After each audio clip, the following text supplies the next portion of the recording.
मैंने इस बात का खदशा जाहिर किया कि जाफना के हिंदू तामिल तखरीबकारों के गिरोह का कोई आदमी यहाँ गया तो वो मुझे पहचान सकता है। इस पर एजेंट कहने लगे, पहली बात तो ये है कि तामिल तखरीबकारों की सरगर्मियाँ सिर्फ शुमाली लंका तक ही महदूद है, वो जुनूब की तरफ नहीं आते। दूसरी बात यह है कि जिन जिन लोगों ने तुम्हारी चेहरा शनासी की थी, इन्हें तुम दोनों ने मौत की नींद सुला दी है। तीसरी बात यह है कि आज से तुम छोटी छोटी मूंछें रखोगे।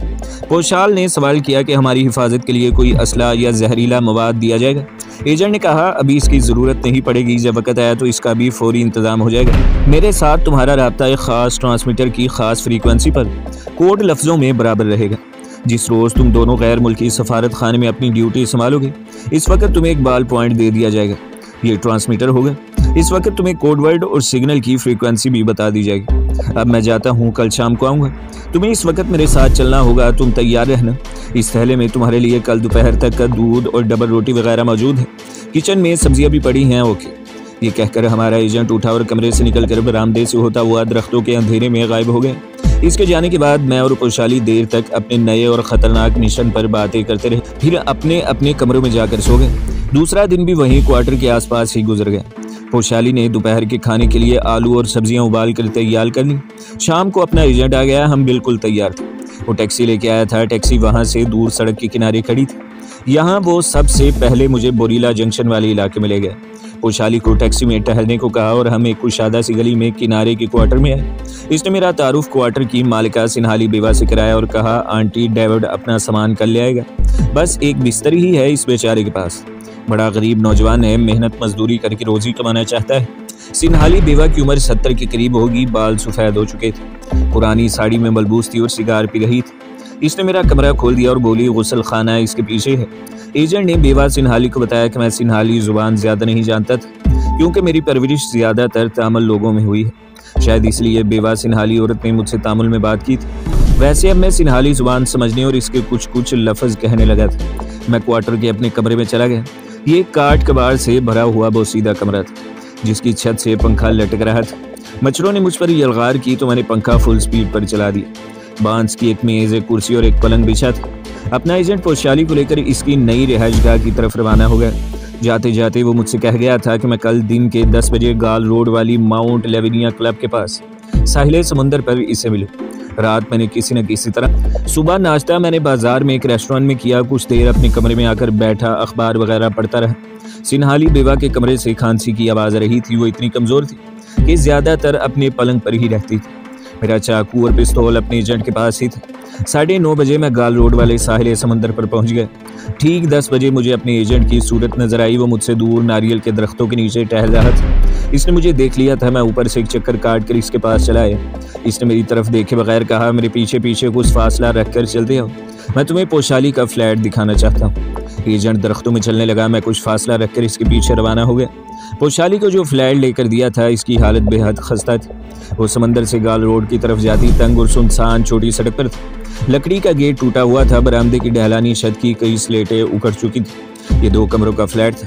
पहले कमरे में फर्श पर कुछ नहीं बिछा हुआ, 3 कुर्सियां और एक लकड़ी की बोसीदा मेज पड़ी थी। बेडरूम में पलंग बिछा था। पोशाली वहाँ मौजूद थी और बालों में ब्रश फेर रही थी। इसने मेरी तरफ मुस्कुरा कर देखा और उर्दू में कहा, ये मेरा गरीब खाना है। अपने एजेंट ने मेरी तरफ देखकर कहा, तुम्हें सिर्फ ये फ्लैट दिखाना मकसूद है, अजहद ज़रूरत से पहले इस तरफ आने की ज़रूरत नहीं है। तुम लोग अलग अलग रहकर अपना काम करोगे। सफारत खाने में भी तुम एक दूसरे से ज़्यादा बेतकल्लुफ़ नहीं होगे, ज़्यादा बातचीत नहीं करोगे। अब मैं खुद ब खुद आपसे रब्ता पैदा करूँगा। मैं अपने एजेंट के साथ पोशाली के फ्लैट से बाहर निकल आया। रास्ते में इसने मुझे बोरीला जंक्शन उतार दिया और खुद आगे चल दिया। 1 हफ्ता गुजर गया। इस दौरान में मेरी मुलाकात ना पोशाली से हुई और ना ही अपना एजेंट मेरे पास आया। इस दौरान मैंने अपनी ज़रूरियात के लिए छोटी मोटी चीज़ें खरीद ली थी। 10वें रोज़ शाम के वक्त जब बारिश हो रही थी, अपना एक एजेंट छतरी ताने मेरे क्वार्टर में आया और ये कहकर वापस चल दिया कि मुझे 1 घंटे के बाद जंगल वाले ठिकाने पर पहुंच जाना चाहिए। बारिश मूसलाधार नहीं थी। मैं एजेंट के जाने के बाद छतरी लेकर क्वार्टर से निकला, टैक्सी ली और जंगल वाले ठिकाने की तरफ रवाना हो गया। वहाँ पहुँचा तो पोशाली भी वहाँ मौजूद थी। इसी असना में अपना एजेंट भी वहाँ आ गया। हम दरवाज़ा बंद करके मोमबत्ती जलाकर कमरे में बैठ गए। बाहर से बारिश की हल्की हल्की आवाज़ अंदर आ रही थी। सबसे पहले इसने जेब से हमें 2 स्याह रंग के छोटे साइज़ के बॉल पॉइंट निकाल कर दिए और बताया कि ये इंतहाई ताकतवर ट्रांसमीटर है, जिसकी सबसे बड़ी खसूसियत यह है कि अगर कोई इसे खोलेगा तो इसके अंदर खुफिया न्यूब में जहर रखा गया है। वो इसकी तह में मौजूद नन्हे से ट्रांसमीटर को जलाकर भस्म कर दे और यूं किसी को सबूत न मिल सकेगा कि इस बॉल पॉइंट में ट्रांसमीटर फिट था। इसके बाद इसने हमें खुफिया कोड लफ्ज़ और फ्रीक्वेंसी बताई। हमने बॉल पॉइंट ले लिया। फिर वो पोशाली की तरफ देखकर कहने लगा, तुम कल सुबह 9 बजे बमला पट्टी एम्प्लॉयमेंट एक्सचेंज में जाओगी। वहाँ तुम औरतों की कतार में खड़ी हो जाओगी। जब तुम्हारी बारी आएगी तुम अपना नाम डी गार्शिया बताओगी।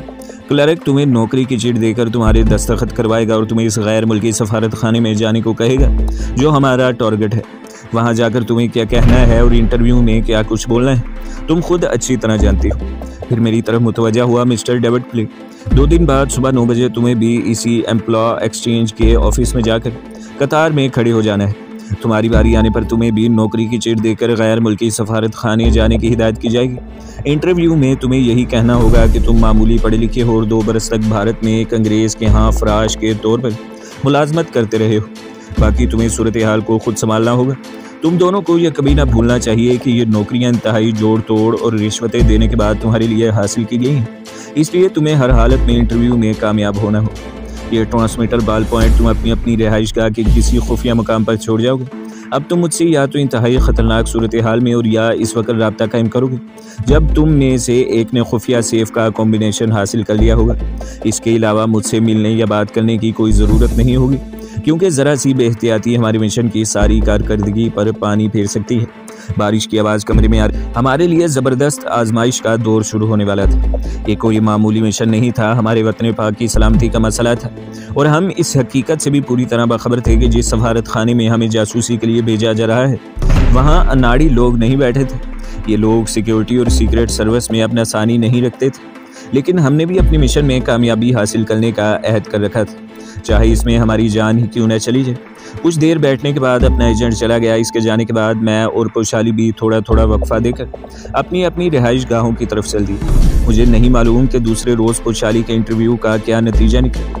मैं 2 दिन तक अपने क्वार्टर में ही रहा। मैंने छोटी छोटी मूंछें रख ली। तीसरे रोज़ मैं भी मामूली से कपड़े पहनकर अपना शनाख्ती कार्ड जेब में रख के एम्प्लॉयमेंट एक्सचेंज के ऑफिस की तरफ रवाना हो गया। सफारत खाने का जो आदमी इंटरव्यू लेने पर मामूर था इसने मुझसे हिंदुस्तानी में ही बात की। इसकी वजह शायद ये थी कि वो खुद सिन्हाली या तामिल ज़ुबान नहीं जानता था। कोई जुमला वो अंग्रेज़ी में भी मुझसे पूछ लेता था, क्योंकि जैसा कि आपको पहले बताया जा चुका है कि जनूबी भारत और लंका में मजदूर भी अंग्रेज़ी में अपने माजी ज़मीर अदा कर लेते हैं। यहाँ अंग्रेज़ी का मायार बहुत ऊंचा है और पहली जमात ही से अंग्रेज़ी ज़ुबान सिखाई जाती है। मेरा शनाख्ती कार्ड देखा गया, मेरी उंगलियों के निशान लिए गए। मेरा ओहदा किसी क्लर्क का नहीं बल्कि किसी मामूली फराश का था। इसके लिए सफारत खाने वालों को ज़्यादा छानबीन की ज़रूरत नहीं थी। वैसे भी ये लोग मामूली ओहदों पर मकामी लोगों को सिर्फ 2-3 माह के लिए ही नौकर रखते हैं और फिर इन्हें किसी न किसी बहाने निकाल बाहर करते हैं। खुदा का शुक्र है कि मैं इंटरव्यू में कामयाब हो गया। मेरी ड्यूटी पहली मंजिल के इन कमरों में लगी जहां सफारत का ऑफिस था। यहाँ मेरी आंखें पोशाली को तलाश कर रही थीं, मगर वो मुझे कहीं नजर न आई। एक बांस का डंडा जिसके आगे सूतर की झालरें लगी थी, एक पहियों वाला ड्रम और सूती कपड़े के टुकड़े और फर्श और मेज साफ करने वाले केमिकल्स की 2-3 बोतलें मेरी तहवील में दी गई थी। पहली मंजिल में ही राहदारी के पीछे एक तंग और बिल्कुल छोटा सा कमरा था जहाँ मैंने ये सारी चीज़ें जाकर रख दी। एक दाढ़ी वाले गोरे चिट्टे आदमी ने मुझे समझा दिया कि मैं दिन में 2 मरतबा यानी सुबह और शाम को राहदारियों के फर्श पर पॉलिश करूंगा। दरमियान में दोपहर और सपहर के वक्त मेज़ों और राखदानों यानी एस्ट्रेस को साफ करूंगा। इसके अलावा दिन में 2 बार कोठी के पोर्च और इसकी सीढ़ियों पर भी गीला ब्रश फेरूंगा। मैंने इसी वक्त ब्रश और बाल्टी पकड़ी और पोर्च में आकर फर्श की सफाई करने लगा। अभी तक मैंने सफारत खाने के सारे कमरे नहीं देखे थे और मुझे पोशाली वहाँ नजर नहीं आ रही थी।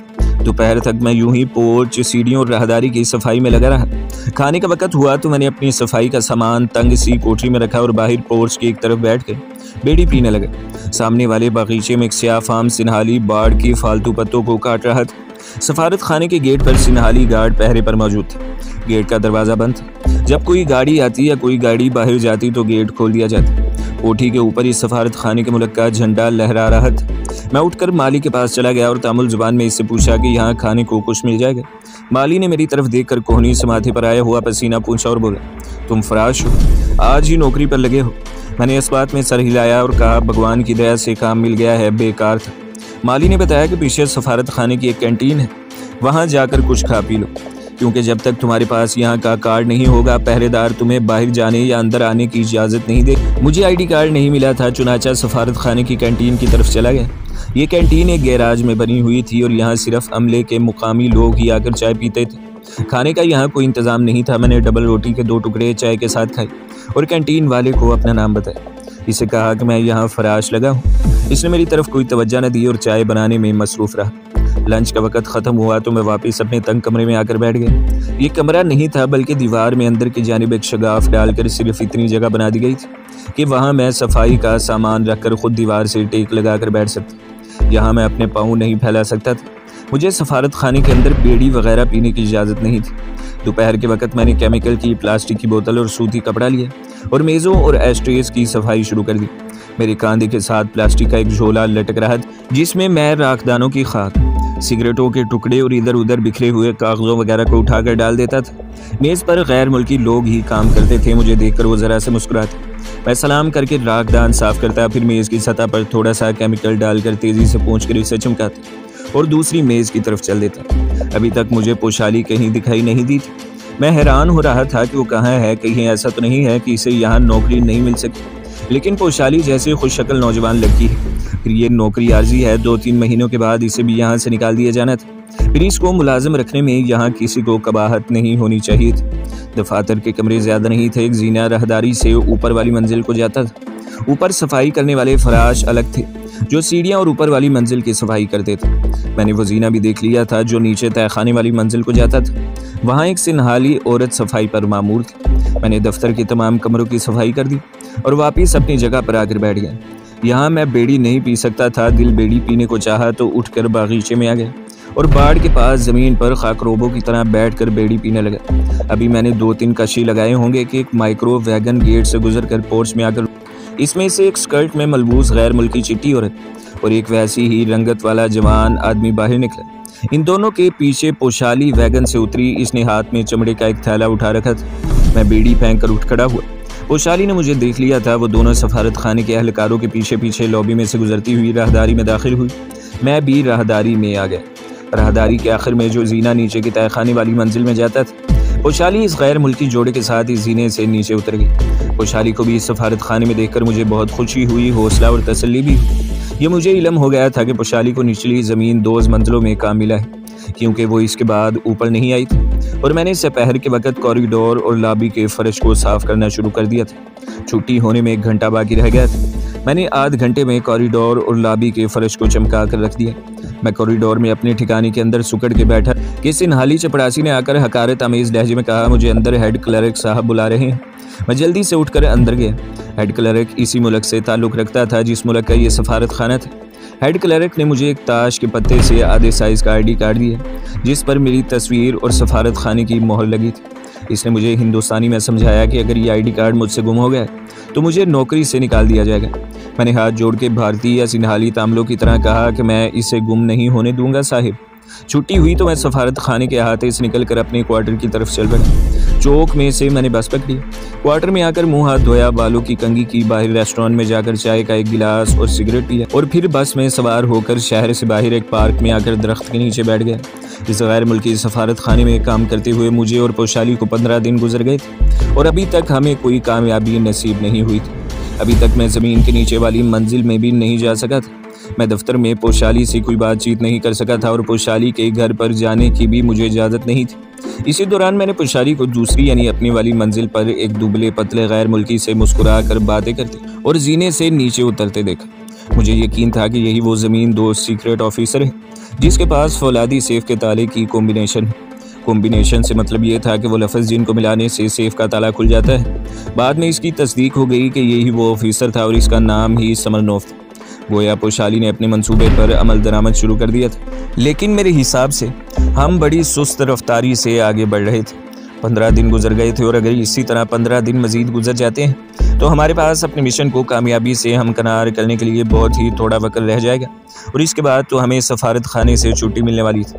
अपने एजेंट ने सफारत खाने से बाहर एक दूसरे से राब्ता पैदा करने से मना कर रखा था। इसी दौरान में मुझे भी निचली मंजिल में जहाँ आईनी सेफ थी जाने का मौका नहीं मिला था। मेरी कमांडो तबीयत एक्शन लेने को बेचैन हो रही थी।